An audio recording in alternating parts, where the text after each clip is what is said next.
have the great honor and pleasure of introducing and giving the floor to His Excellency Stanley Kakubo, Minister of Foreign Affairs of Zambia.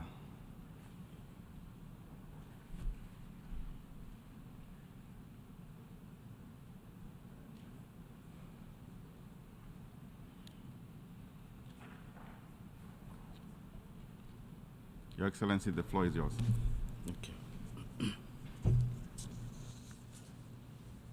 Mr. President, the world today is overcome with the overlapping challenges of war, global economic uncertainty, climate change, and food insecurity.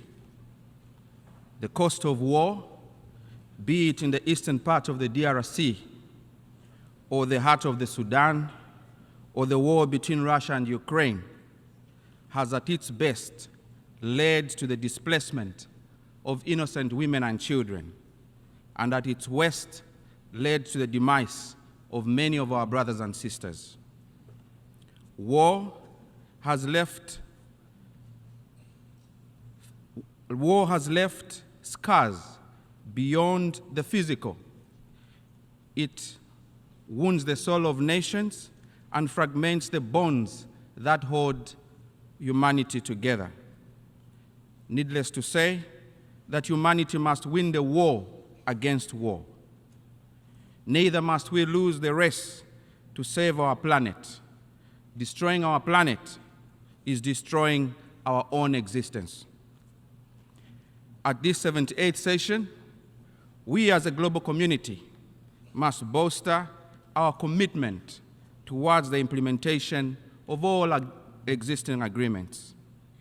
We need to agree to work towards strengthening global partnerships and good governance, and we must uphold the dignity of all human rights. We must accelerate the attainment of the 2030 Agenda for Sustainable Development. We must direct our efforts towards addressing inequalities and also realizing a just transition, fostering greater climate action for present and future generations.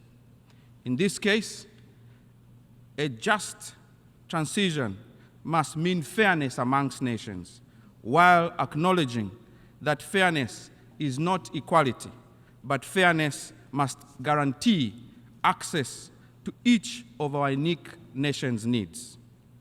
Mr. President, nations burdened with debt must be guaranteed access to cheaper and fairer financing. This ought to be one of the pillars of restoring trust in our systems.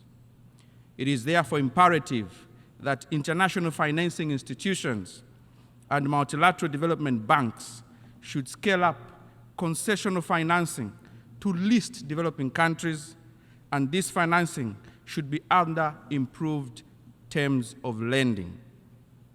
Regrettably, the exorbitant cost of capital remains an insidious problem afflicting the global South. In fact, Africa bears the heaviest burden of these crippling capital costs. We implore the international community to grasp the urgency of this matter and to ensure that every nation, regardless of its economic size, has equitable access to affordable capital. It is also a fact that countries with smaller economies require this capital more, which unfortunately ends up in the first world economies that need it the least. We recognize, Mr. President, that a few development partners honored their ODA pledges, and we applaud them for this effort. We also commend France and other partners for successfully hosting the summit for a new global financing pact in Paris in June this year. Zambia further expresses its appreciation to the Official Creditor Committee under the G20 framework, with a special note of gratitude to the co-chairs, China and France, along with the Vice Chair, South Africa. Their diligent work and collaborative spirit has played an indispensable role in reaching an important debt restructure agreement for Zambia's heavy debt burden. We continue calling for more reforms of the international financial architecture to quicken the decision-making process that would enable countries in special circumstances to restructure their debt. Mr. President, we wish to welcome the UN Secretary General's proposal for an SDG stimulus package of at least $500 billion per annum to offset the unfavorable financing conditions faced by countries with special situations. The elements of this package hold greater potential to catalyze the transformative actions in least developed countries for critical sectors such as renewable energy, social protection for the weak, healthcare, quality education, food insecurity, resilient infrastructure, artificial intelligence, and the rest of information technology. There is need to scale up partnerships and collaboration so that we can have a united effort in strengthening inclusiveness and effectiveness of international tax cooperation for the world to combat illicit financial flows. It is also important, Mr. President, that we enhance protection of domestic resources which are required for the application to desired sectors as outlined in the SDG stimulus package. Mr. President, with regards to climate finance, we wish to emphasize the need for an effective implementation mechanism for loss and damage fund as agreed upon at COP27. In the same manner, we reiterate the need to honor the annual $100 billion pledge for climate change with greater emphasis on adaptation. This, Mr. President, is very crucial if we are to uphold the credibility of global efforts that are aimed at addressing climate injustices and protect our planet from further degradation. Mr. President, to complement access to affordable finance, countries need to enhance trade and investment as the engine of economic development and job creation at both regional and multilateral levels. Under the Common Market for East and Southern Africa, Zambia is leading the COMESA integration strategy through reducing barriers to trade and encouraging free movement of business persons and goods. Mr. President, in this era of instant communication and globalized economies, the well-being of one nation profoundly impacts the well-being of another. Leveraging the transformative capabilities of digital technology, especially artificial intelligence, we aspire to enhance the quality of life of our citizens. Imagine using AI to deliver life-saving medicines to that seemingly forgotten grandmother in a village in Africa. Also, imagine the grand transformation we can achieve in harnessing the fertile soils of countries like Zambia using the technology of precision irrigation. As information communication technologies continue to advance, we have a new frontier for interaction in digital cooperation. Now it is possible for a professor at Harvard to mentor students in Kenya, or lecture students at the University of Lusaka. The advancement in digital technology makes it possible to improve the quality of lives of our people by creating new jobs and opportunities for youth, as well as providing access to top-class education and quality health care for all. It is therefore very important, Mr. President, that we continue to forge new alliances on the development and use of technologies, also the creation and sharing of digital resources and content, as well as the development of regulations and policies that govern the use of digital technologies to promote socio-economic development. We also need to enhance cooperation and ensure that the digital space and all technology are used in a responsible manner.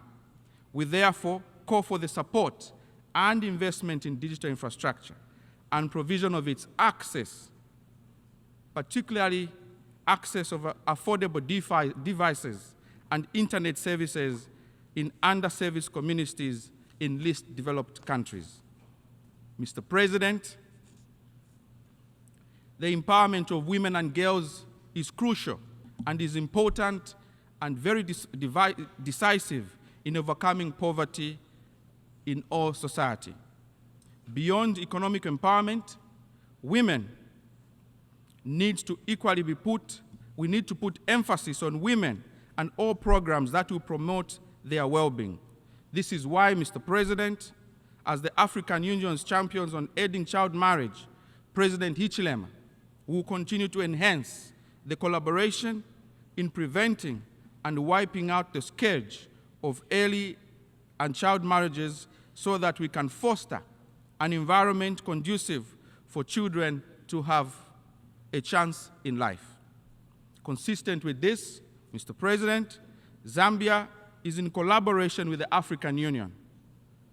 In collaboration with the African Union, will this year host a conference for traditional and religious leaders across Africa aimed at advancing a culture that promotes inclusive development and prevention of early child marriages.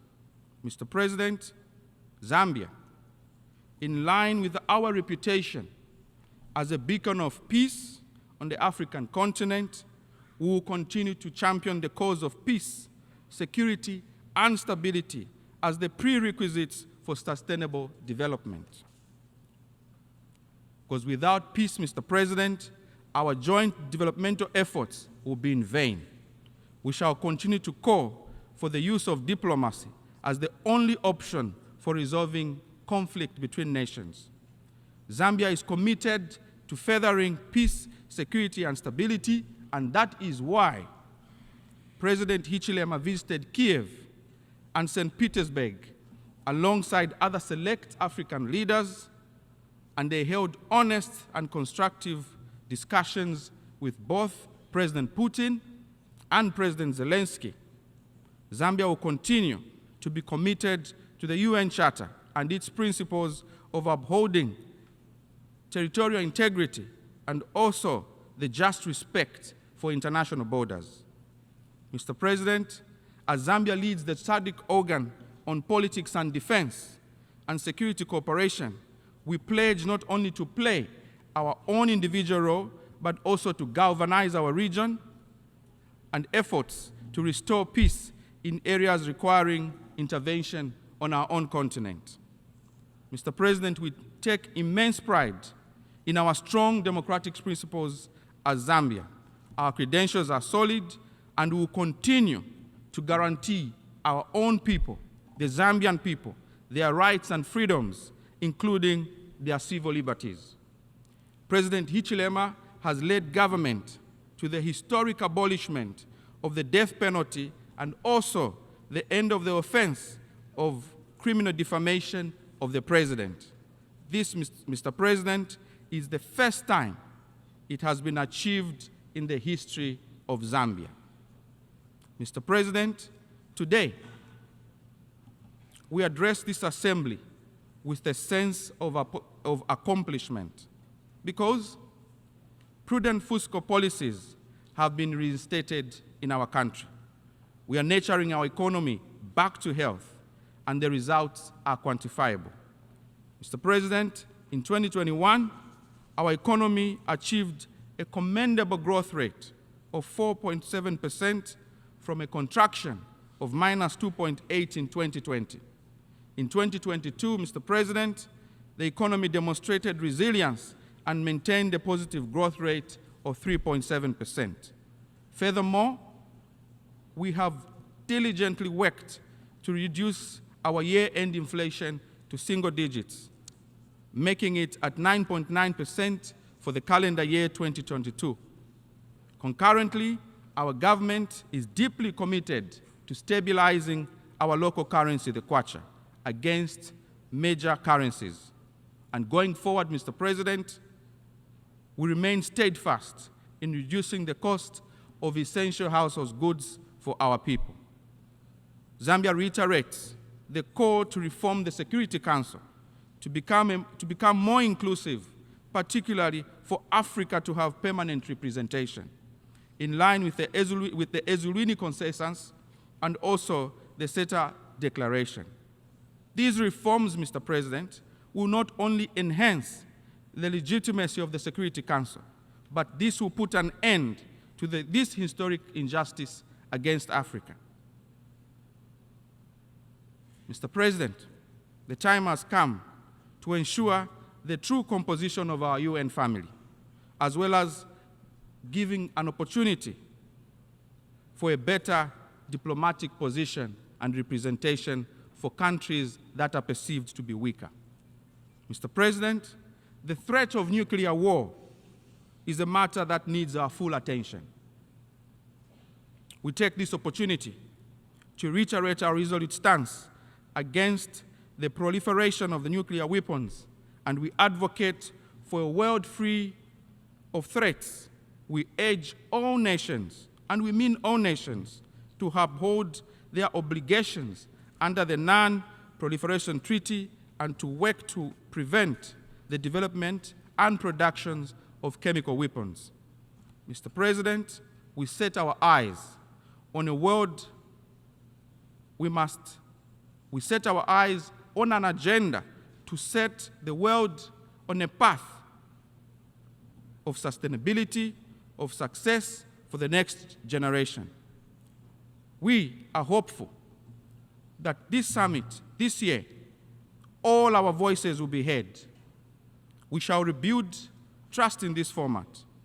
A platform such as this one must ensure that inequality is tackled, systemic injustice is tackled. We must also ensure that the benefits of progress are shared across the world. Zambia therefore calls on all member states of the UN, the private sector, the youth groups across the world, and other stakeholders to come together in good faith to draw out the contours of the world as it should be for future generations as we pass on the baton on all the challenges that we face today for a sustainable and positive future. Mr. President, I thank you. I thank the Honorable Minister of Foreign Affairs and International Cooperation of Zambia. Your Excellency, thank you.